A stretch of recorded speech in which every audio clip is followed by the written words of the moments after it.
नमस्कार। कर्नाटक विधानसभा चुनाव पर सबसे बड़ा ओपिनियन पोल सामने आ चुका है वोटिंग के ठीक पहले, और प्रधानमंत्री मोदी जी के चुनावी मैदान में उतरने से कितना अंतर यहां ओपिनियन पोल में सामने आ रहा है। नए यहां पर ओपिनियन पोल सी वोटर के हिसाब से कर्नाटक में किसकी बन सकती है सरकार, इस पर 224 सीटों पर नए आंकड़े सामने आ चुके हैं। कर्नाटक पर 17,772 लोगों की राय ली गई है। 224 सीटों पर सबसे बड़ा ओपिनियन पोल सामने आ चुका है।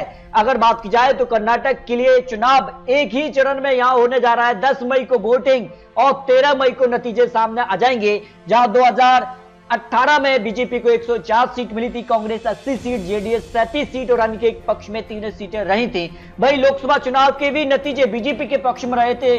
25 लोकसभा सीटें बीजेपी को मिली थी, कांग्रेस 1 और जेडीएस को 1 और 1 सीट अन्य के पक्ष में रही थी।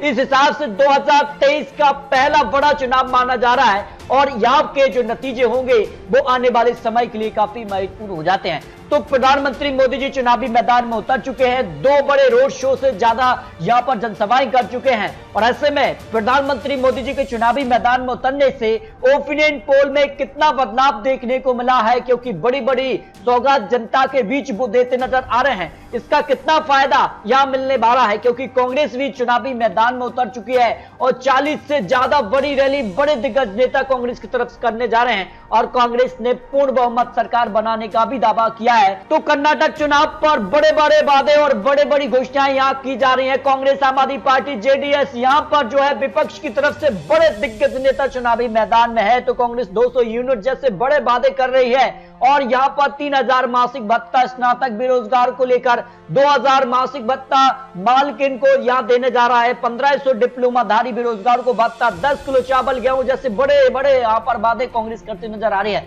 तो आम आदमी पार्टी भी चुनावी मैदान में है, जेडीएस ने भी बड़े बड़े वादे किए हैं। तो किसके दावे और किसके वादे में दम है, इस पर कुछ महत्वपूर्ण आंकड़े सामने आ चुके हैं। सबसे लेटेस्ट और सबसे ताजा आंकड़े आ रहे हैं। सीएम की पसंद इस वक्त कौन दिखाई दे रहा है? मुंबई को यहां पर 31% लोग सीएम के तौर पर देखना चाह रहे हैं, सिद्धरमैया को 41%, कुमार स्वामी को 22%, यहां पर डीके शिव कुमार को 3% और अन्य यहां पर मुख्यमंत्री चेहरा 3% नजर आ रहा है। जो सी वोटर का सबसे ताजा और सबसे या लेटेस्ट सर्वे सामने आ रहा है। तो कर्नाटक को लेकर हर एक रीजन के आंकड़े सामने आ चुके हैं। कब किसको कितना फायदा मिला, 2018 और 2023 में कितना बदलाव यहां पर देखने को मिल रहा है। 224 सीटों पर सबसे बड़ा ओपिनियन पोल सामने आ रहा है। सबसे बड़ा मुद्दा इस चुनाव में कौन सा बन सकता है? देखिए, बेरोजगारी को 30% लोग मान रहे हैं, बुनियादी सुविधाएं को 24%, शिक्षा यहां 14% लोगों की एक बड़ी यहां पर जो है मुद्दा है, मांग है। तो कर्नाटक चुनाव के लिए रीजन बाई आंकड़ों में सबसे महत्वपूर्ण माना जा रहा है ओल्ड मैसूर की 55 सीटें। सी वोटर का जो सर्वे सामने आ रहा है, क्योंकि प्रधानमंत्री मोदी जी का यहां पर एक मेगा रोड शो हो चुका है, इसमें जन सैलाब भी देखने को मिला है। लेकिन कितना फायदा मिल सकता है? कांग्रेस ने दावा किया है कि प्रधानमंत्री मोदी जी यहां टाइगर देखने आते हैं। तो ऐसे में किसके दावे किसके वादे में दम है? देखिए, ओल्ड मैसूर के लिए सी वोटर को जो सबसे ताजा सर्वे, उस हिसाब से बीजेपी को 24% वोट शेयर, कांग्रेस को 36%, जेडीएस को यहां 34%, अन्य की बात की जाए तो 6% वोट शेयर जा सकता है। इस वोट शेयर को जब सीटों में कन्वर्ट किया जाता है, देखिए ओल्ड मैसूर की 55 सीटों में से बीजेपी 3 से 7 सीटें समझ सकती है, कांग्रेस 21 से 25 सीट, जेडीएस यहां 25 से 29 और अन्य की बात की जाए तो 0 से 1 सीट जा सकती है। वही 2018 के यहां के आंकड़ों में यहां पर 61 सीटों में से बीजेपी ने 11 सीटें हासिल की थी और यहां पर कांग्रेस ने 17 सीटें। सबसे बड़ी पार्टी जेडीएस बनी थी, 27 सीटें जेडीएस के पक्ष में रही थी, 2 सीटें यहां पर अन्य के पक्ष में रही थी। यानी ओल्ड मैसूर सीधे तौर पर त्रिकोणीय मुकाबला देखने को मिल सकता है। बीजेपी, कांग्रेस, जेडीएस में बराबर की टक्कर यहां देखने को मिल सकती है, लेकिन सबसे बड़ी पार्टी यहां जेडीएस बन सकती है, जो अनुमान यहां लगाया जा रहा है। जबकि कर्नाटक को लेकर जो अनुमान ग्रेटर बेंगलुरु रीजन की 32 सीटों पर है, इसमें बीजेपी को 36% वोट शेयर जा सकता है, कांग्रेस को 43% वोट शेयर जा रहा है, जेडीएस को 14% और अन्य की बात की जाए तो 7% वोट शेयर जा रहा है। कर्नाटक को लेकर यह महत्वपूर्ण आंकड़ा है और महत्वपूर्ण आंकड़े के लिए ग्रेटर बेंगलुरु भी काफी महत्वपूर्ण है। और यहां का आंकड़ा क्या कह रहा है? देखिए, सीटों की बात की जाए जब 32 सीटों के लिए तो बीजेपी 11 से 15 सीट, कांग्रेस 15 से 19, जेडीएस को 2 से 4 सीट, अन्य की बात की जाए 0 से 1 सीट आ सकती है। यानी कांग्रेस यहां सबसे बड़ी पार्टी बन रही, लेकिन बीजेपी कड़ी टक्कर यहां दे सकती है। ग्रेटर बेंगलुरु रीजन पर भी यहां कांग्रेस बीजेपी में कड़ी टक्कर देखने को मिल सकती है। सेंट्रल कर्नाटक रीजन की 35 सीटें आ जाती है और यहां पर वोट शेयर देखिए आप 36% वोट शेयर। यहां पर जो वोटर फॉल से देखने दर्शक यहां आते हैं और यहाँ का जो एरिया है उस हिसाब से इस रीजन को लेकर जो अनुमान लगाया जा रहा है उसमें कांग्रेस 41% वोट शेयर, जेडीएस को 14%, 9% अन्य के पक्ष में वोट शेयर जा सकता है। इस हिसाब से सेंट्रल कर्नाटक रीजन की सीटों की बात की जाए तो यहां बीजेपी 12 से 16 सीटें आ सकती हैं, कांग्रेस को 19 से 23 सीट, जेडीएस 0 से 1 सीट और अन्य की बात की जाए 0 से 1 सीट जा सकती है। यानी यहां पर बीजेपी कांग्रेस में कड़ी टक्कर देखने को मिल सकती है, जो सेंट्रल कर्नाटक रीजन की 35 सीटों पर अनुमान लगाया जा रहा है। अगर बात की जाए 2018 में इस रीजन की 26 सीटों में से बीजेपी को 21 सीटें मिली थी, कांग्रेस 5 सीट और अन्य, और यहां जेडीएस का खाता नहीं खुला था। लेकिन इस बार यहां पर कुछ नुकसान यहां दिखाई दे रहा है, लेकिन बीजेपी यहां पर भी कांग्रेस बीजेपी में कड़ी टक्कर देखने को मिल सकती है। कर्नाटक के लिए अगर बात की जाए तो कोस्टल कर्नाटक 21 सीटें भी महत्वपूर्ण मानी जा रही हैं और यहां पर बीजेपी को 48% वोट शेयर जा सकता है, कांग्रेस 33% वोट शेयर, जेडीएस को 10%, 9% अन्य के पक्ष में जा सकता है वोट शेयर। सी वोटर के हिसाब से यहां पर अगर कन्वर्ट सीटों में किया जाए, यहां पर भी वोटर फॉल से इसके लिए बीजेपी को 15 से 19 सीटें, कांग्रेस सिमट रही है 3 से 5 सीट, जेडीएस को 0 और अन्य की बात की जाए तो 0 सीट। यानी कोस्टल कर्नाटक रीजन पर बीजेपी को जमकर बढ़त मिल सकती है, यहां पर जो आंकड़ा बन रहा है। इसके अलावा अगर बात की जाए कर्नाटक के लिए मुंबई कर्नाटक रीजन की 50 सीटें आ जाती हैं, बागलकोट के लिए यहां का वोट शेयर अगर बात की जाए तो बीजेपी को यहां 42% वोट शेयर, कांग्रेस को 43%, जेडीएस को 8 और अन्य की बात की जाए तो 7% वोट शेयर जा रहा है। यानी बीजेपी कांग्रेस में यहां कड़ी टक्कर देखने को मिल सकती है वोट शेयर के हिसाब से।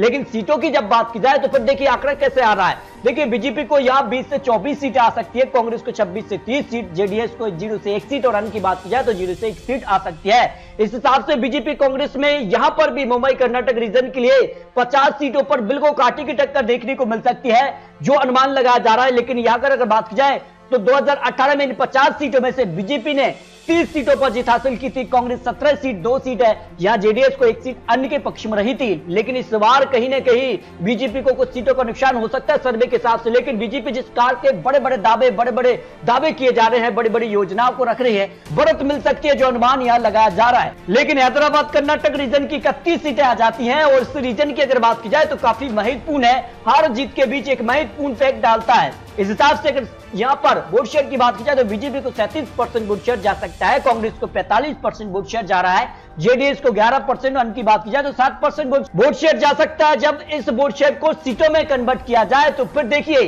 कर्नाटक का मेगा जो ओपिनियन पोल है उसमें बीजेपी को 8 से 12 सीटें मिल सकती है, कांग्रेस को यहां बढ़त मिल सकती है 19 से 23 सीट, जेडीएस को यहां 0 से 1 सीट और अन्य की बात की जाए तो 0 से 1 सीट जा सकती है। तो इस तरह से कर्नाटक को लेकर हर एक रीजन के आंकड़े आपको दिखाए हैं। लेकिन अगर बात की जाए तो महा ओपिनियन पोल के हिसाब से 224 सीटों के लिए वोट शेयर क्या कह रहा है, वोट शेयर के हिसाब से बीजेपी 35% वोट शेयर के आसपास दिखाई दे रही है। लेकिन जिस कहा से प्रधानमंत्री मोदी जी लगातार अब सक्रिय हो चुके हैं और जैसे में कम वक्त बचा है उसी बीच बड़े बड़े रोड शो भी देखने को मिल रहा है, तो बीजेपी का वोट शेयर अब बढ़ता नजर आ रहा है। जबकि कांग्रेस का वोट शेयर 40%, यहां पर जेडीएस 17 और अन्य की बात की जाए तो 8% वोट शेयर दिखाई दे रहा है। जिस कहा से अब कहीं ना कहीं कांटे की टक्कर है, कहीं भी कुछ भी हो सकता है जो ओपिनियन पोल सामने आ रहा है। देखिए इस हिसाब से 224 सीटों का जो सी वोटर का ओपिनियन पोल है उस हिसाब से बीजेपी को 74 से 86 सीटें मिल सकती हैं, कांग्रेस की बात की जाए तो 107 से 119 सीटें, जेडीएस को 23 से 35 सीटें और अन्य की बात की जाए तो 0 से 5 सीट मिल सकती हैं। इस हिसाब से जो अनुमान लगाया जा रहा है वो ओपिनियन पोल के हिसाब से इसमें कांग्रेस सबसे बड़ी पार्टी बन सकती है। लेकिन बहुमत का आंकड़ा किसे मिलेगा यह भी काफी महत्वपूर्ण हो जाता है। बहुमत के आंकड़े को लेकर भी काफी तो कर्नाटक पर बड़े बड़े दावे किए जा रहे हैं। बीजेपी ने दावा किया है कि डबल इंजन की सरकार अगर कर्नाटक में आती है तो फिर विकास की जो धारा है वो कहीं ना कहीं डबल रफ्तार से यहां बहेगी। वहीं कांग्रेस दावा करेगी जिस कहा से यहां पर उनकी वापसी हो सकती है, क्योंकि कर्नाटक में हर 5 साल में सत्ता बदलती है जो 35 साल का रिकॉर्ड रहा है। जेडीएस को यहां 23 से 35 सीटें मिल रही हैं, जेडीएस किंगमेकर की भूमिका में आ सकती है। किसके साथ जा सकती है, आम आदमी पार्टी या फिर अन्य के पक्ष में 0 से 5 सीट जा सकती हैं। देखिए फिर आंकड़ा क्या बन रहा है, कर्नाटक में किसी को बहुमत नहीं मिलता है तो इस हिसाब से क्या हो सकता है। देखिए को विपक्ष में बैठना चाहिए, 26% लोगों का मानना है। बीजेपी जेडीएस को हाथ मिलाना चाहिए, क्योंकि अगर बीजेपी जेडीएस साथ आते हैं तो फिर बीजेपी का जो बहुमत का आंकड़ा है वो प्राप्त कर सकती है। कांग्रेस जेडीएस को साथ मिलना चाहिए, इस पर 24% लोगों का मानना है। इससे पहले जो विधानसभा चुनाव हुई तो उसमें जेडीएस कांग्रेस साथ मिलकर चुनाव लड़े थे। राष्ट्रपति शासन यहां लगना चाहिए, 14% लोगों का मानना पता नहीं है, से 16% लोगों का मानना है जो सी वोटर का सर्वे सामने आ रहा है। लेकिन आपको बता दें कि ये तो चुनावी आंकड़े, चुनावी अनुमान है 10 मई को वोटिंग होगी, 13 मई को नतीजे सामने आ जाएंगे।